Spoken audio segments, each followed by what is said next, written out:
সকাল সকাল আমার এনার্জি ড্রিঙ্ক নিয়ে বসে পড়েছি, আর সাথে ভিডিওটা স্টার্ট করলাম এখন থেকেই। না, এটা কোনো লিকার চা নয়, এটা সত্যি একটা এনার্জি ড্রিঙ্ক, যেটা পান করলে আমার সকালবেলা মাইন্ডটা একদম ফ্রেশ হয়ে যায়। Hello friends, good morning, welcome back to new blog. আশা করছি তোমরা সবাই ভালো আছো, আমিও খুব ভালো আছি।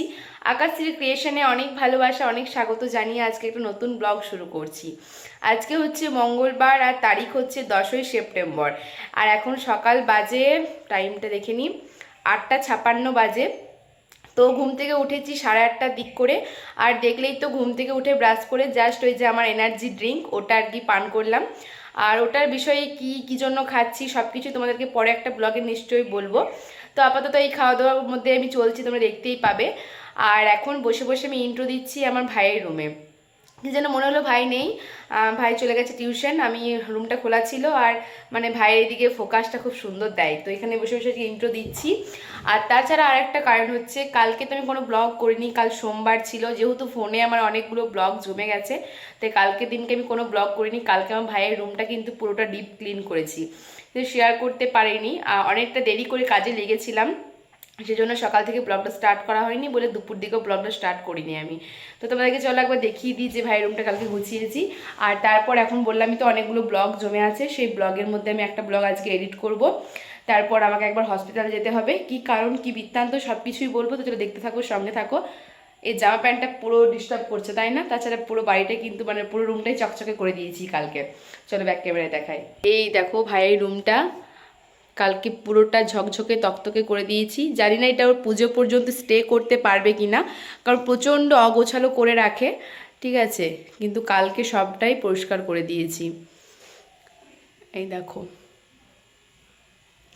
ফ্যানটা দেখলেই বুঝতে পারবে, যদিও ফ্যানটা ভাই পরিষ্কার করেছে, জানালাটা নোংরা হয়েছিল ভাই পরিষ্কার করেছে, যেহেতু ওর রুম, ওকে দিয়েও আমি অনেক কাজ করিয়েছি। আমিও খাটটাটগুলো পরিষ্কার করে দিয়েছি, এইগুলো পরিষ্কার করে দিয়েছি। আর সব থেকে বড় কথা দেখাই তোমাদেরকে, আলমারিটা এত অগোছালো হয়েছিল, তোমাদের তো আগের তো দেখাইনি, কালকে সুন্দর করে আলমারিটা গুছিয়েছি, ঠিক আছে। এই দেখো সুন্দর করে গুছিয়েছি, শুধুমাত্র এবার আমার শোকেসটা গোছাতে আছে, বাকিগুলো সব হয়ে গেল। এখানে সব আমার শাড়ি আছে ভাইয়ের নামেই আর কি, ভাইয়ের এইটুকুর মধ্যে ভাইয়ের সব কিছু আছে, এইগুলো সব আমার। আর আমার এই শাড়িগুলো আমার, আর নিচটাতে পুরো অনেক জিনিসপত্র আছে। যাই হোক, আমার শোকেসটা এখন এমন অবস্থা যে আর একটা রুমাল ভরারও জায়গা নেই। শাড়িগুলো তো দূরে থাক, তো আমার সমস্ত শাড়ি, তারপর যেগুলো নতুন জামা কাপড় কেনা আছে কিছু, সব আর কি ভাইয়ের আলমারির মধ্যেই রাখি। তো যাই হোক, চলো এখন আমি এডিট করতে বসি। 9টা বেজে গেল কথা বলতে বলতে, এডিট করে উঠতে উঠতে প্রায় 10টা পেরিয়ে যাবে বোধহয়। তো চলো পরে ফিরে আসছি আবার তোমাদের সামনে। ঘড়িতে রাইট 11:30, আমার সকালে ব্রেকফাস্ট হয়ে গেছে, এমনকি এডিট করাও কমপ্লিট। আমি এখন ভিডিওটা আর কি এক্সপোর্টে বসালাম। তো এই যে রেডি হয়ে গেছি, দেখতেই পাচ্ছ। তো এখন যাবো আমি হসপিটাল, আর ওখানে গিয়ে আমার এমন কোনো কাজ নেই, কোনো ঘাবড়ানোর ব্যাপার নেই, জাস্ট আমি একটু ওয়েটটা চেক করতে যাব আমার। তো চলো, ভাই গাড়ি বার করছে, ওর সাথেই যাবো আর কি, আমার পার্সোনাল ড্রাইভার রেডি গাড়ি নিয়ে। তো চলো ওখানে গিয়ে আবার দেখা হচ্ছে, কি দেখা হবে, কি আর কি করব, হসপিটালে গিয়ে কি আর ভিডিও করব। তো চলো এখন বেরিয়ে পড়ি, পরে দেখছি কি করা যায়। তো বন্ধুরা দেখতে পাচ্ছ বাড়িতে চলে এসেছি, ওয়েটটা করিয়ে, আর 5 মিনিট জাস্ট লাগলো। তো হসপিটাল গেলে হয়তো এত তাড়াতাড়ি আসতে পারতাম না, হসপিটালে যাইনি।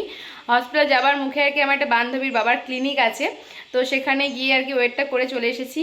আর চলো এখন আর কথা বলছি না, এখন 12টা 15 বাজে। স্নান টান করি, আজকে বাবুদাদের বাড়িতে পান্তুপালার নেমন্তন্ন আছে আমার আর ভাইয়ের দুজনের, তো সেখানে খাওয়া দাওয়া করতে যাব। তো স্নান টান করে রেডি হয়ে তারপর তোমাদের সামনে আসছি এখন। তো দেখো আমি স্নান টান করে রেডি হয়ে একদম বাড়ি থেকে বেরিয়ে গেছি, আর রেডি বলতে জাস্ট কুর্তিটা পরে আর কি চুলটা আঁচড়েছি, ব্যাস, মানে বাড়ির পাশে নাইটি পরে চলে গেলেও হয়, বাট তাও কুর্তিটা পরেছি। আর দেখতে পাচ্ছ ভাই পেছনে আসছিল আমার, তো ভাই আর আমি এখন বাবুদাদের বাড়িতে চলে এসেছি। আর ওইদিকে ভাত খেতে শুরু করে দিয়েছে আমার ছোটো মাসির ছেলে, মানে দাদা। তোকে বললাম একবার তাকাও, ভাবছো সেলফি তুলছি, তাকিয়েই রয়ে গেছে। যাই হোক, তো এখন দেখো জেঠুমা আমাদেরকে খাবার দিয়ে দিয়েছে, আর একদম সাজিয়ে গুছিয়ে খেতে দিয়েছে, আর প্রচুর আর কি ভাতটা দিয়ে দিয়েছে। আমি বললাম ভাতগুলো তুমি সব কমাও। এটা হচ্ছে পান্তুপালার, মানে কালকে রাতে রান্না করে রেখেছে, আজকে পান্তা খাবার নিয়ম। তো দেখো ভাত দিয়েছে, কলমি শাক ভাজা, কচুর সবজি, আলু ভাজা, তারপর ওলের বড়া, গেঁড়ো ভাজা, পটল ভাজা, পোস্ত ভাজা, ডাল, 2 রকমের মাছ ছিল। তো সেটা আমি ভিডিও করতে পারিনি, তো তাই আগে ফটো তুলে রেখে দিয়েছি। তো প্রত্যেক বছরই কিন্তু পান্তা পলার নেমন্তন্ন থাকে আমার আর ভাইয়ের, জেঠুমাদের বাড়িতে। যাই হোক, খাওয়া দাওয়ার পর দেখো এত বৃষ্টি চলে এসেছে যে বাড়ি আসতেই পারছিলাম না, দেখতেই পাচ্ছ। তো এখন আর কি বৃষ্টিটা একটু থেমেছে। তো চলো বাড়িতে যাই, এক ঘুম দিই আর কি এই বৃষ্টির ওয়েদারে, তারপর দেখা হবে বিকালবেলা। Hello friends, good morning. তোমরা এতক্ষণ যে ভিডিওটা দেখলে সেটা হচ্ছে মঙ্গলবারের ভিডিও। মঙ্গলবার দুপুরবেলা বাবুদাদের বাড়ি থেকে খাওয়া দাওয়া করে আসার পর আর আমি সন্ধ্যেবেলার দিকের কোনো ভিডিও আর কি কন্টিনিউ করতে পারিনি, যেহেতু বৃষ্টি শুরু হয়ে গিয়েছিল। তারপর আর ভিডিও করতে ইচ্ছাই করেনি, মাথাতেই ছিল না। যাই হোক, তো আজকে হচ্ছে বুধবারের সকাল, আর তোমাদেরকে তো গুড মর্নিং বলে দিলাম, সকাল আর নেই, অলরেডি 12টা 15 বাজে। তো এখন থেকে আজকে আবার ব্লগটা স্টার্ট করছি। সকাল থেকে আজকে অনেক কাজকর্ম ছিল, সে কারণে ব্লগটা স্টার্ট করতে পারিনি। আর এখন তো বললাম যে দুপুর 12টা 15 মতো বাজে, এখন আমি ছাদে আছি, দেখতেই পাচ্ছ। এই যে ছাদে আজকে প্রচুর জামা কাপড় কাচাকাচি করেছি, তো সেগুলো আর কি মেলতে এলাম। আর আজকে কিন্তু রোদটাও খুব ভালো বেরিয়েছে।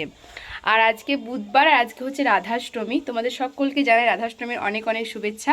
তো রাধাষ্টমীর দিনকে তো আজকে হচ্ছে ভগবতী পুজোর অষ্টমী। তো মানে আমাদের বাড়িতে গোয়াল পুজো হয়, ভগবতীর পুজো। তো সেটা শেয়ার করতে পারিনি তোমাদের সাথে এই বছর। আগের বছর শেয়ার করেছিলাম, আমার মনে আছে। কিন্তু এই বছর যখন আর কি জামা কাপড়গুলো কাছাকাছি করছি, স্নান করতে যাব, সেই মুহূর্তে আর কি ব্রাহ্মণ ঠাকুর এসেছিলো পুজো করতে, তাই সেটা শেয়ার করতে পারিনি। যাই হোক, ওইদিকে মা এখন রান্নাবান্না করছে, আর আমি এখন নিচে গিয়ে মুগ সাবু দিয়ে আর কি খিচুড়ি করব, মানে সাবুর খিচুড়ি যেটাকে বলে।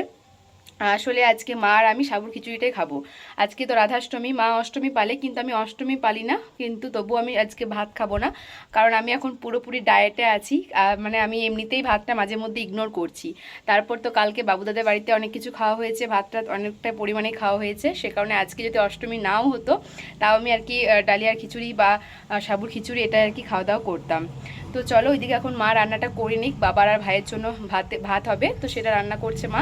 আর তারপর আমি সাবুর খিচুড়িটা বসাবো, বা ডালিয়ার খিচুড়ি যেটাই হোক বসাবো একটা। আর খাওয়ার টাইমও হয়ে গেছে, যেহেতু 12টা 15 বাজছে, আমাদের তো খিদে পেয়ে যাবে, তাই না? তখন ছাদে আছি। আর তোমাদেরকে দেখো শেয়ার করা হয়নি, যে তোমাদেরকে দেখাচ্ছিলাম যে আমাদের বাড়িতে কালার চলছে, কিন্তু এই যে কালারটা কমপ্লিট হয়ে গেছে পুরোটাই, তো সেটা শেয়ার করতে পারিনি, এতটাই কাজের চাপ আর মানে সময়ই পাচ্ছি না। যাই হোক, তো পুরোটা একদিন শেয়ার করব, নিচেটা তো শেয়ার করাই হয়নি, তখন তো জাস্ট আর কি ফার্স্ট কোটটা দিচ্ছিল, সেই টাইমে আর কি শেয়ার করেছিলাম। 4-5 দিন আগে আর কি উপরে মানে ওই দিকের বাড়িটার আর কি কমপ্লিট হয়ে গেছে কালার। তো চলো আর বকবক করছি না, নিচে যাই, নিচে গিয়ে তারপর আবার কথা বলছি। আর সাবুর খিচুড়িটা কীভাবে করছি আগে শেয়ার করেছি আমি, সাবুর খিচুড়ি বানানো, তাও আজকে একবার শেয়ার করব তোমাদের সাথে। চলো, এখন আমি রান্নাঘরে চলে এসেছি সাবুর খিচুড়ি বানানোর জন্য। মায়ের রান্না কমপ্লিট হয়ে গেছে। তো দেখতে পেলে সবার প্রথমে আর কি তেলের মধ্যে ফোড়ঙে দিয়েছিলাম কাঁচা লঙ্কা, গোটা জিরে আর তেজপাতা। তো এটা একটু ভাজার পর এখন সবজিগুলো সব দিয়ে দিয়েছি, আর সবজিগুলো একটু ভাজছি আর কি। সবজির মধ্যে আছে আলু, ঝিঙে আর গাজর, এটাই ছিল, আর টমেটোটা একটু পরে দেবো। আর দেখো এখন এই যে সবজিগুলোর মধ্যে দিয়ে দিয়েছি 3 রকমের ডাল, বরবটি, মুগ ডাল আর বুট ডাল, 3 রকমের ডাল দিয়েছি। আদা গ্রেট করে একটু দিয়ে দিয়েছি, আর মশলার মধ্যে দিয়েছি লবণ, হলুদ আর জিরে গুঁড়ো, ব্যাস আর কোনো কিছু দিইনি। এখন সব কিছু একসাথে ভালো করে মিশিয়ে নিচ্ছি।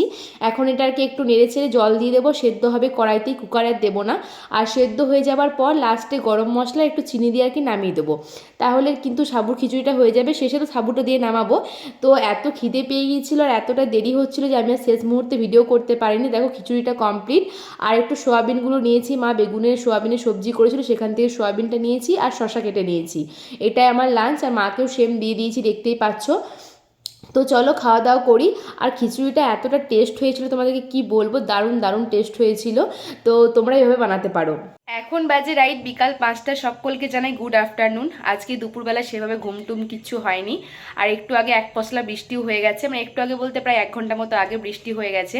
আর তোমাদেরকে দেখিয়েছিলাম যে দুপুরবেলা আজকে আমি জামা কাপড় ছাদে মেলে এসেছি, আর প্রচুর জামা কাপড় কাচাকাচি করেছিলাম, সেগুলো একদম পাপড়ের মতো শুকনো হয়ে গেছে।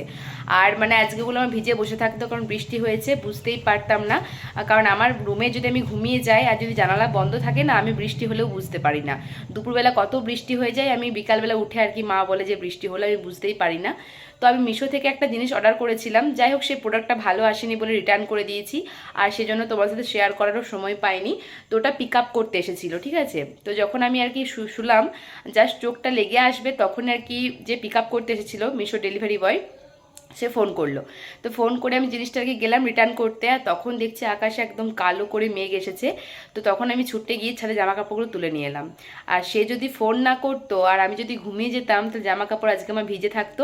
আমি বিকালে উঠে হয়তো দেখতাম বৃষ্টি হয়েছে, তখন তুলতে যেতাম, এরকম একটা ব্যাপার হতো। যাই হোক, ঠাকুর যা করে মঙ্গলের জন্যই করে, সেসব কথা বাদ দাও, সেটা তো 1 ঘন্টা আগের কথা। আর তারপরেও কিন্তু আমি শুয়েছিলাম, কারণ ওই যে একবার ফোন করে আর কি ঘুমটা ভেঙে গেল, মানে ঘুমাতে যাচ্ছিলাম, আর ঘুম হয়নি। এখন 5টা বাজে। তো এখন আমি দেখতেই পাচ্ছ নাইটি ছেড়ে টি শার্ট আর প্লাজো পরেছি। তো এখন বিকাল 5টা থেকে হচ্ছে আমার ওয়ার্কআউট টাইম। যেহেতু আমি একটা গ্রুপে জয়েন হয়েছি আর রেগুলার তো মানে ডায়েটের মধ্যে তো আছি, আর তাছাড়াও কিন্তু ওয়ার্কআউটটা আমি রোজ করি। আর ওয়ার্কআউট করার জন্যই কিন্তু এইভাবে রেডি হয়েছি। 5টা থেকে ওয়ার্কআউটটা শুরু হয়, কিন্তু সবাই ফিডব্যাক দেয়, ওই ফিডব্যাক নিতে নিতেই কিন্তু 15 মিনিট পেরিয়ে যায়। তো সেই ফাঁকে আমি আর কি 5টায় উঠে রেডি হলাম আর তোমাদের সাথে কথা বলছি, মানে যেহেতু 5টা 15 থেকে আর কি মেনলি ওয়ার্কআউটটা শুরু হয় ফিডব্যাকটা নেবার পর। তো চলো আমি এখন ওয়ার্কআউটটা করে নিই।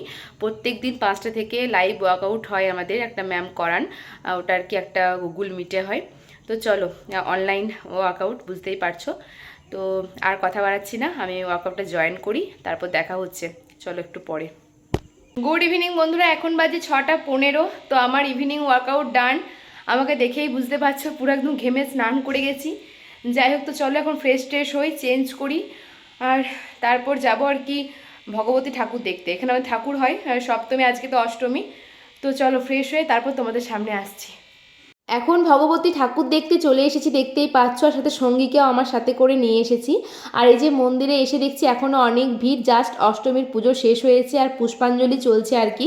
তো সে কারণে মায়ের মুখ দেখতে পাচ্ছিলাম না, অনেকক্ষণই ছিলাম মন্দিরের ভেতরে, তারপর ভিড়টা কমার পর এখন আর কি মায়ের দর্শন পেয়েছি। তো এটা হচ্ছে আমাদের গ্রামের ভগবতী ঠাকুর, তোমরা সবাই একটু দর্শন করে নাও। তো আমাদের প্রতিমা দর্শন হয়ে গেল, তারপর প্রসাদ নিয়ে এখন এলাম আর কি বাড়ির দিকে।